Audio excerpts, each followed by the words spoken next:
Tim Tawa, what a honestly couple months it's been for you, Tim. Finished the season. Of course, the Aces, we go to the playoffs. You were a huge part of that. Now added to the Diamondbacks 40-man roster. Let's start there, Tim. How does it feel? And where were you when you got that call? I was actually flying back home from Arizona.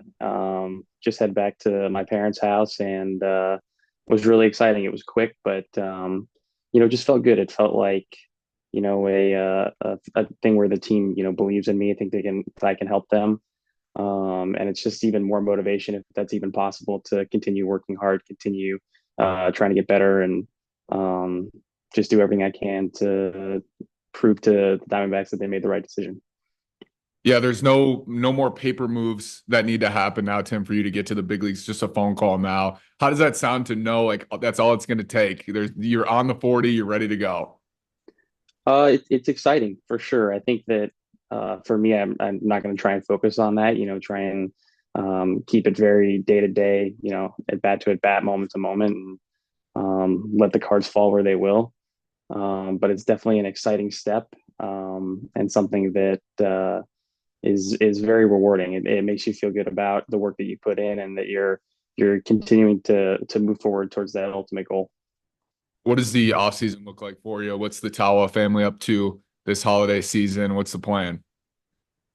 I mean, for me, it's this is the time to get better in the weight room and just try and work on those little areas that you don't get to during the season because during the season it's long. You're trying to just maintain and stay healthy and fresh as possible, and so this is the time to make those jumps in terms of the strength and the speed and all those other little aspects you can't really work on. But as far as off season, just enjoying spending time with my family more than anything. My dad got to be back for Thanksgiving this year for the first time in a couple of years, so that was nice. But played some golf, enjoying the weather in California right now, and yeah, just relaxing and enjoying time with family. You joked with me after I think you had hit two homers in a game, and you said your dad was here and he had seen you swing and miss a couple times in April. What was their reaction to you getting added to the 40, the entire family, and how did they respond to that? Again, same as me, just excited, that I get this opportunity, that people are showing their belief in me, that again, it's just an excited thing. They know how hard I've worked to get where I am and how much time I've put into this, and to see some of that recognized. And obviously, this isn't the ultimate goal; it isn't the end thing, but to see some of that hard work recognized is special for everybody because they have all been a part of it too. Like my dad throwing BP in the off season or motivating me or being able to talk to me during the year, and then my mom being the rock that if I have to call about whatever, she's there for me. So it's not just me that's gotten to this point in terms of the baseball stuff. It's having that support system that really helps too. So what did you learn about yourself throughout this year, starting the season, going back to Amarillo? What did you learn about yourself as maybe a person, but also a player throughout those early struggles?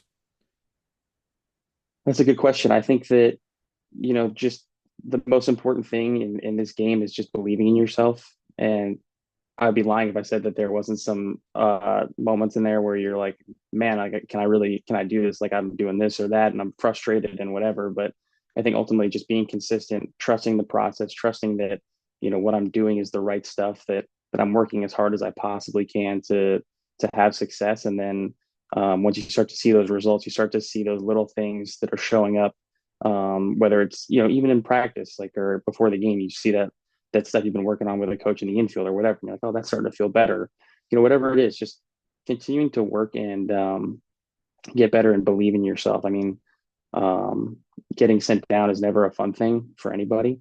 Uh, but just, I think my mentality when I got back down there was, I'm gonna, I'm gonna dominate right now. Like that was kind of what I was thinking, and it didn't always happen like that. But my mentality was always trying to just believe in myself no matter what, because there have been moments in my baseball career where it's been a struggle to do that. And so ultimately, I just didn't want, I wasn't going to let myself fail. I just continued to believe in myself and trust the work that I was doing with the coaches, and just excited that it paid off.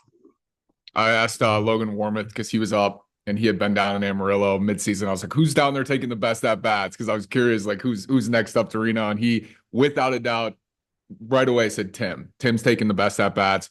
So how did you start to take like what was the transition mid-season to start taking really quality at bats? Because that's something we saw when you got back here immediately. The power wasn't there right away, but you were drawing walks, you were getting deep in counts, and then eventually the homers came. Yeah, I think just having a more consistent approach, trying to be on the fastball for the majority of the time, no matter what, and not missing it was a big thing.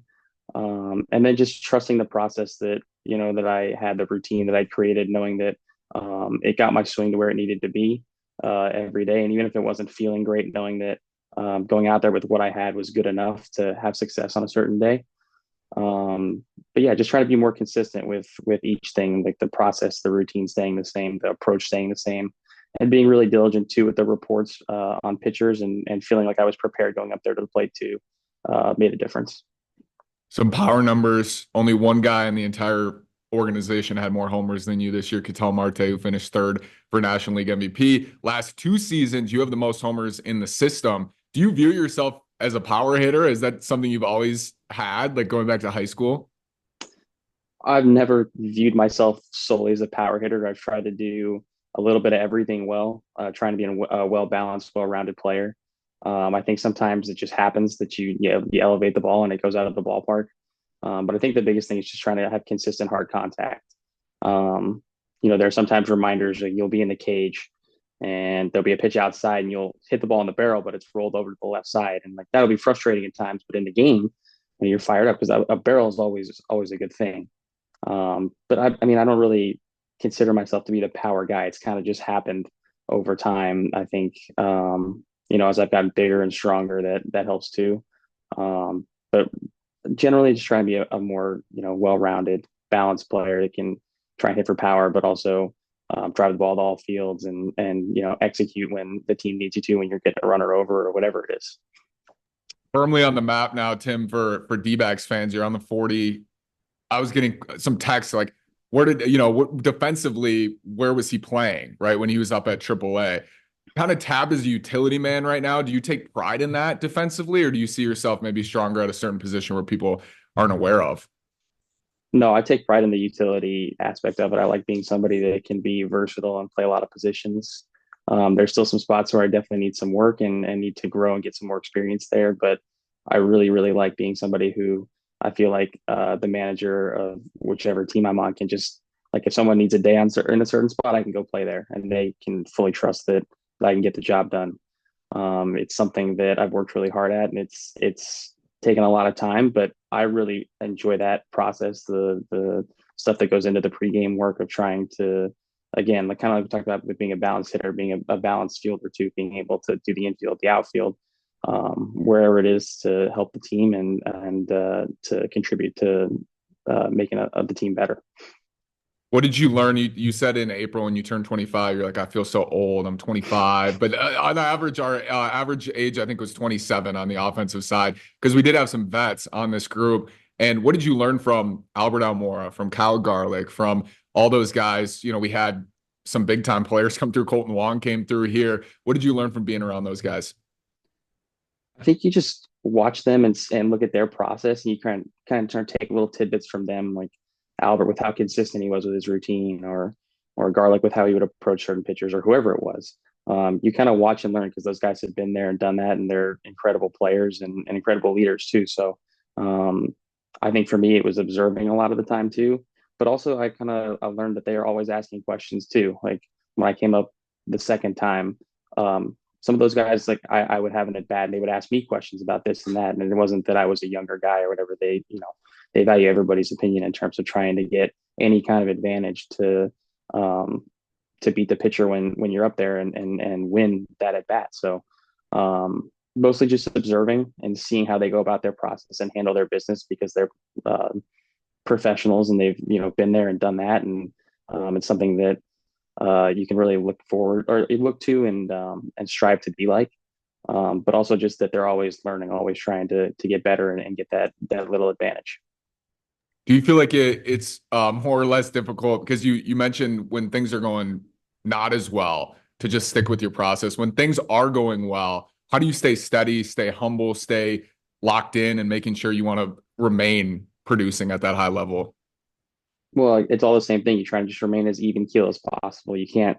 One of the things the coaches are always saying here is you can't get too high with the highs or too low with the lows. Like there'll be those peaks and valleys, but trying to stay as even, no matter what through those. Like when I hit a home run, I try not to get like it's exciting. You get fired up, but at the same time, you've got more at bats that game. You got more pitches to see. You got defensive stuff. Like that's an exciting moment, but you try and reel it in to me as quickly as possible because that's just one moment in the game. It's just one moment in the week, the season.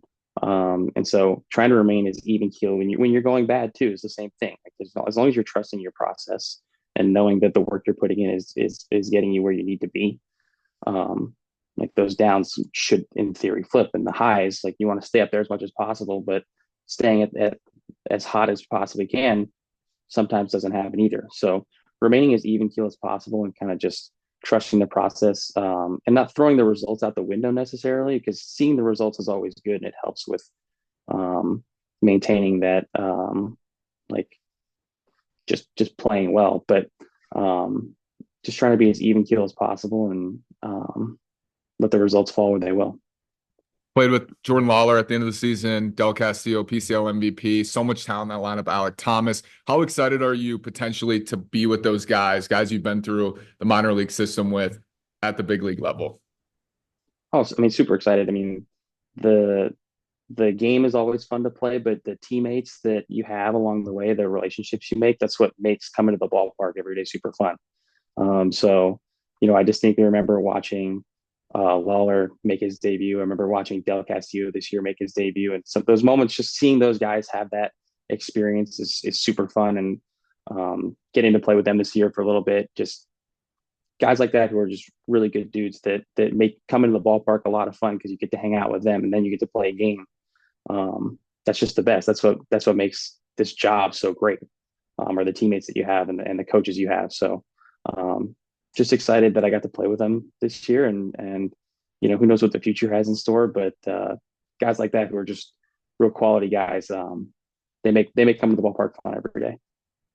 Tim Tawa, certainly among them. Tim, thank you so much. Really appreciate you. What is one thing you want DBacks fans to know? They're starting to think, they're thinking about Tim Tawa. Aces fans got to know you a little bit, but what is something you want them to know about you as a person? That's a big question. I mean, just that nobody works harder than me. That I'm motivated more than ever to continue getting better, and just want to do whatever I can to help in any way possible to help the team, and whatever that means. I'm excited for it and excited for the future. Tim Tawa, thanks, Tim. Appreciate you, brother. Thank you.